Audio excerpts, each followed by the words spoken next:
আসসালামু আলাইকুম। MS engineering learning চ্যানেলের পক্ষ থেকে সকলকে জানাই আন্তরিক সালাম ও শুভেচ্ছা। আশা করি প্রত্যেকে ভালো আছেন। আমাদের আজকের video fundamental of electric circuit বইয়ের ডিসি সার্কিটের প্র্যাকটিস প্রবলেম 3.2। আজকে আমরা ম্যাথটি সমাধান করব। তো আমরা চলুন দেখে নিই ম্যাথটিতে কী কী দেওয়া আছে এবং কিভাবে আমরা সমাধান করতে পারি। আমাদের এই ম্যাথটিতে বলছে find the voltage at the 3 non reference node in the circuit of figure 3.6, অর্থাৎ এই সার্কিটে তিনটা যে নোড আছে নোডগুলোর ভোল্টেজ বের করতে হবে। তো আমরা প্রথমে আগে 1 নম্বর নোডের ভোল্টেজ ধরলাম V1, 2 নম্বর নোডের ভোল্টেজ V2 এবং 3 নম্বর নোডের ভোল্টেজ V3 ধরে নিলাম। তো নিয়ম অনুযায়ী আমাদের নোড ভোল্টেজ ধরা যেহেতু হয়ে গেছে, এখন আমরা নোডে আগত এবং নির্গত কারেন্টগুলোকে ধরে নিব। তো আমরা এই প্রথমে ইচ্ছা মতো ডিরেকশন যেহেতু যেগুলো দেওয়া নেই সেগুলো আমরা ইচ্ছা মতো ধরে নিব। আমরা ধরলাম এই নোডের কারেন্ট অর্থাৎ এই ব্রাঞ্চের কারেন্ট I1, এই কারেন্ট I2, এই কারেন্ট I3। যেহেতু ডিরেকশন দেওয়া নেই আমরা ইচ্ছা মতো নিতে পারবো। এখানে এই ব্রাঞ্চের কারেন্ট IX দেওয়া আছে, সুতরাং এটা আমরা ধরছি না। তো যেহেতু এটা I2, এটাও I2 হবে, কোনো সন্দেহ নেই। এটা I3 হবে, এটাও কোনো সন্দেহ নেই। এই কারেন্টটা আমরা ধরলাম I4 এবং এই যে কারেন্টের মান, এটার কারেন্টের মান কিন্তু দেওয়া আছে 4IX। সুতরাং আমরা এই ব্রাঞ্চের কারেন্টের মানও ধরতেছি না। তো আমাদের সবগুলো ব্রাঞ্চের কারেন্টের মান ধরা হয়ে গেছে।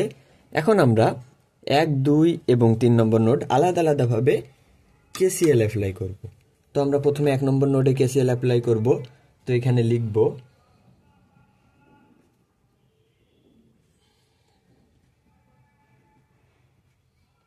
1 নম্বর নোডে KCL অ্যাপ্লাই করলাম। আমরা জানি আগত কারেন্ট সমান নির্গত কারেন্ট।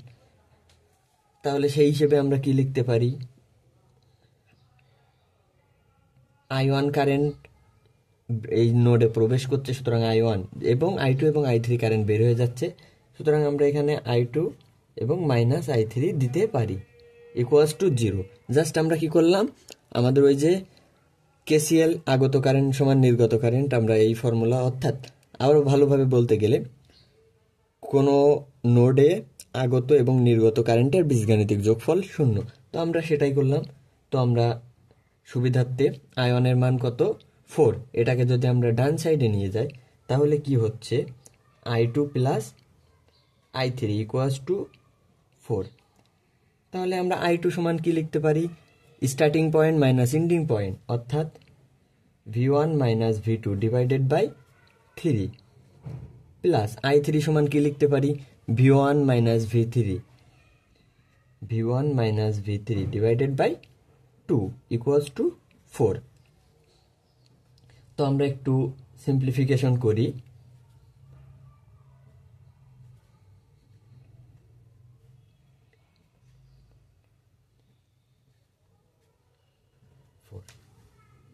এখান থেকে আমরা যদি V1 কমন নিই,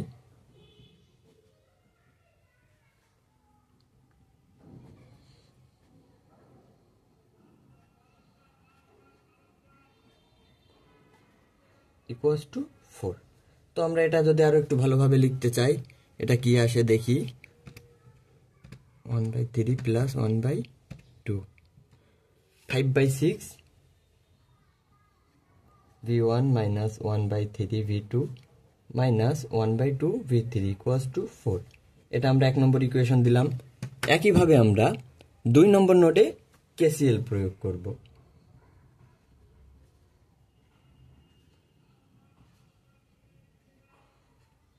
তো 2 নম্বর নোডে KCL প্রয়োগ করলে এখানে আমরা কারেন্ট প্রবেশ করতে দেখতে পাচ্ছি I2 এবং এই কারেন্টটা, অর্থাৎ এই কারেন্ট 4IX।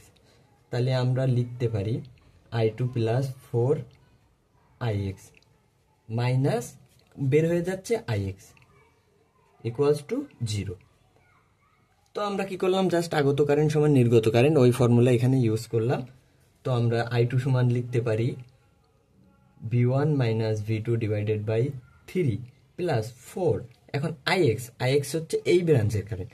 তো এই ব্রাঞ্চের কারেন্ট হচ্ছে V2 minus 0 divided by 4 minus IX হচ্ছে এই ব্রাঞ্চের কারেন্ট, অর্থাৎ starting point minus ending point divided by resistor equals to 0। তো আমরা এখান থেকে একটু সিম্পলিফিকেশন করি। এখানে আমরা 4 কেটে দিতে পারি। সিম্পলিফিকেশন করলে হয় V1/3 minus V2 divided by 3 plus V2 minus V2 divided by 4 equals to 0। তো এখান থেকে আমরা এভাবে লিখতে পারি V1, এখান থেকে যদি V2 কমন নিই, V2 কমন নিলে 1 মাইনাস 1/4 মাইনাস 1/3 এখানে V3 আসতেছে না, তো এখানে হচ্ছে 1 মাইনাস 1/4 মাইনাস 1/3, একটু মিস্টেক করে ফেলছি, ইকুয়ালস টু 0। 1 মাইনাস 1/4 মাইনাস 1/3, তাহলে এটা ক্যালকুলেশন করলে কেমন হয়? 1 minus 1/4 minus 1/3, 5/12 V2 equals to 0। এটা আমরা 2 নম্বর ইকুয়েশন দিলাম এবং আমাদের 3 নম্বর নোডে কেসিএল অ্যাপ্লাই করব।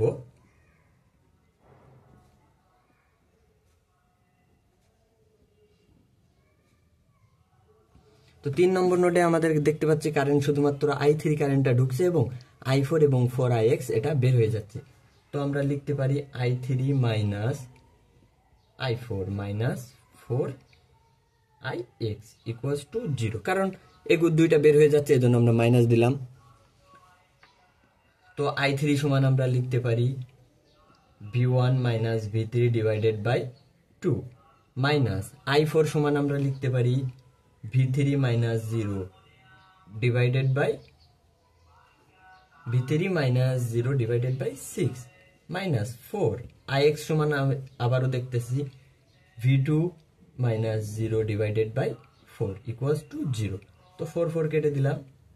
তো এটা সিম্পলিফিকেশন করলে V1/2 minus V3/2 minus V3/6 minus V2 equals to 0।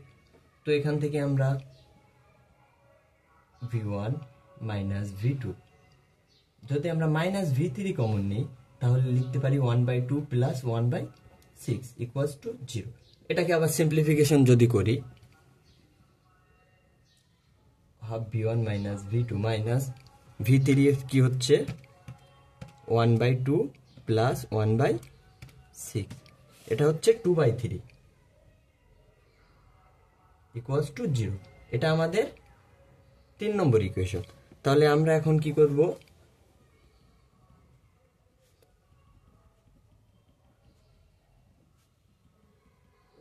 তিন নম্বর এই ইকুয়েশন 3টা ক্যালকুলেটরে দিলে আমরা কিন্তু মান পেয়ে যাব। তো আমরা প্রথমে দিই 5/6 minus 1/3 minus half equals to 4। 2 নম্বরটা 1/3 প্লাস 5/12 0। 3 নম্বরটা 1/2 মাইনাস 1 মাইনাস 2/3 0।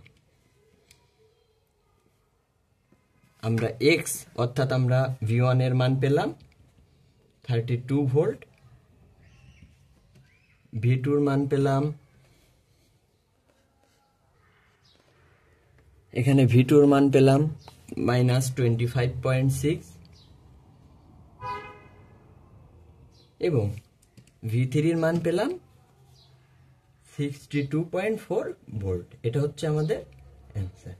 অর্থাৎ আমরা কিন্তু সহজেই এই যে সার্কিটটা দেওয়া আছে এটা থেকে আমরা অ্যান্সারগুলো বের করতে পারলাম। আমরা যদি আবার একটু দেখি সামারি যে আমরা কি করছি, আমাদের নোড ভোল্টেজগুলো বের করতে বলছে, তো সেখান থেকে আমরা নোড ভোল্টেজ ধরে নিয়ে প্রতি ব্রাঞ্চের কারেন্ট আলাদা আলাদা করে ধরে নিয়েছি এবং শেষে সকল নোডগুলোতে আলাদা আলাদাভাবে কেসিএল অ্যাপ্লাই করছি। তো আশা করি ম্যাথটি সকলে বুঝতে পারছেন। যদি কারো কোথাও বুঝতে অসুবিধা থাকে অবশ্যই কমেন্ট করবেন। ধন্যবাদ সবাইকে।